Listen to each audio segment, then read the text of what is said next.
Buenas tardes. Nosotros les vamos a hablar sobre la prevalencia de obesidad infantil en los alumnos de sexto año de la primaria Narciso Mendoza durante el turno matutino en la ciudad de Durango durante el ciclo 2022-2023. Nuestro equipo va a estar conformado por Luz Andrea García Medina, Carla Guadalupe Moreno Soto, José Luis Gutiérrez Zamora y Homero Alonso Hernández Salazar. Y nuestra asesora durante este semestre fue la doctora Marta Angélica Escorza. Para hablar un poquito acerca de la introducción sobre este tema, tenemos que la obesidad infantil, pues es una enfermedad grave que va a afectar a niños y adolescentes y normalmente, pues los niños que la padecen van a estar por encima del peso normal para su edad y para su estatura.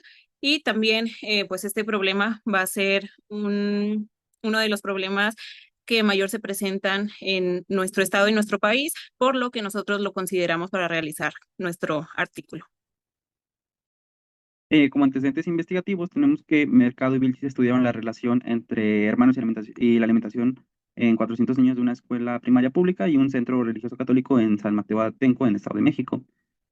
Nuestros antecedentes investigativos son prevalentes sobre México, pero también tenemos antecedentes investigativos a lo largo de toda América Latina. Por ejemplo, Levy y Cole determinaron que la prevalencia nacional de sobrepeso y obesidad en niños y adolescentes mexicanos ha aumentado significativamente en los últimos años, especialmente en niñas y mujeres en zonas rurales.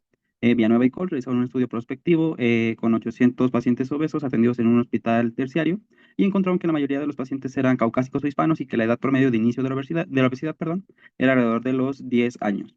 También encontraron que los pacientes con antecedentes de obesidad en alguno de los progenitores tenían mayor riesgo de desarrollar obesidad y síndrome metabólico. Igualmente, pues se realizó un estudio para determinar la prevalencia de hiperinsulinemia en pacientes con y sin progenitores obesos y se calculó que el tamaño muestral requerido por grupo era de 362 con un error alfa del 5% y un error beta del 10%.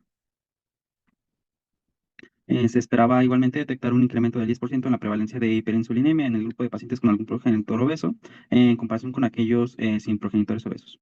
Seleccionó una población al azar de 100 estudiantes del sexto año de la primaria Narciso Mendoza en el turno matutino de Durango durante el turno escolar 2022-2023. En ella participaron tanto niños como niñas con una distribución cuasi equitativa del género, siendo 49% de masculino y 51% femenino. Cabe destacar que los padres fueron informados para el propósito del estudio y otorgaron su consentimiento para la participación de sus hijos. En tanto a la instrumentalización o materiales, utilizamos tanto la medición antropométrica por medio de básculas para medir el peso y las cintas métricas para la estatura. Ya después medimos el IMC, el índice de masa corporal, para evaluar la obesidad. También utilizamos el uso de encuestas estructuradas, en donde evaluamos tanto datos alimenticios, la frecuencia de la comida y el consumo de grasas. En tanto al análisis de datos, pues se utilizó una estadística descriptiva para calcular la media, desviación estándar del peso, estatura y índice de masa corporal, con el uso de gráficos QQ y la verificación de la normalidad de los datos. Se acompañaron también géneros respecto a la obesidad y patrones de alimenticios.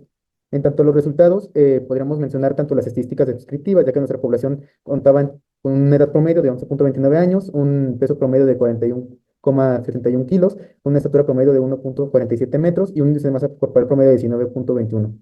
Encontrando con los resultados asociados en la primera tabla, podríamos ver la distribución por género, en la cual pues podríamos ver que 49% fueron niños y 51% niñas, en donde si lo comparamos con obesidad, los niños tuvieron un 18%, mientras que las niñas tuvieron 15% con obesidad. En la segunda tabla podríamos ver los hábitos alimenticios, qué tipo de comida solían consumir estas mismas, encontrando que el 67% consumía alimentos saludables y el 33% consumía comida chatarra. Tanto la frecuencia de comidas, el 55% realizaba 3 comidas al día, el 28% realizaba 5 comidas al día y el 17% realizaba hasta 7 comidas diarias. En tanto al consumo de grasas, en esta tabla podríamos ver que el 36% tenía un consumo elevado de grasas, mientras que el 64% reportaba un consumo bajo de las mismas.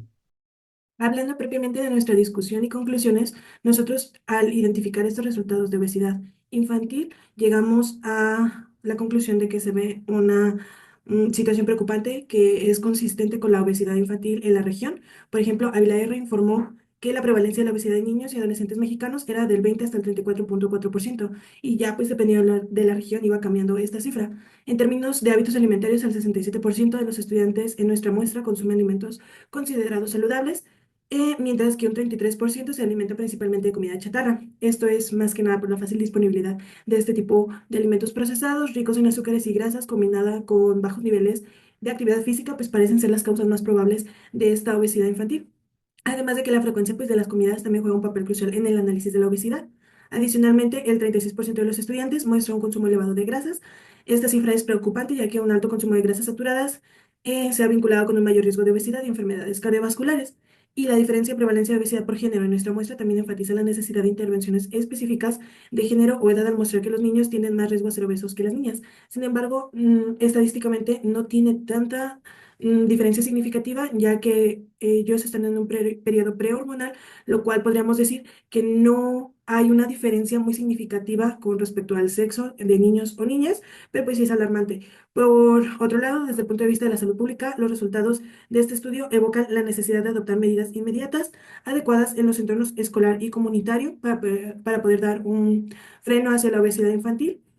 Finalmente, pues es imperativo que las políticas de salud se centren en la educación nutricional y en la creación de entornos que faciliten elecciones alimenticias más saludables, y debemos explorar a fondo los determinantes socioeconómicos y ambientales de la obesidad en esta población infantil. Además, algunos estudios longitudinales podrían ayudarnos a entender mejor cómo evolucionan estos hábitos alimentarios y la actividad física de los niños a medida que crecen y cómo estos influyen en su salud a largo plazo.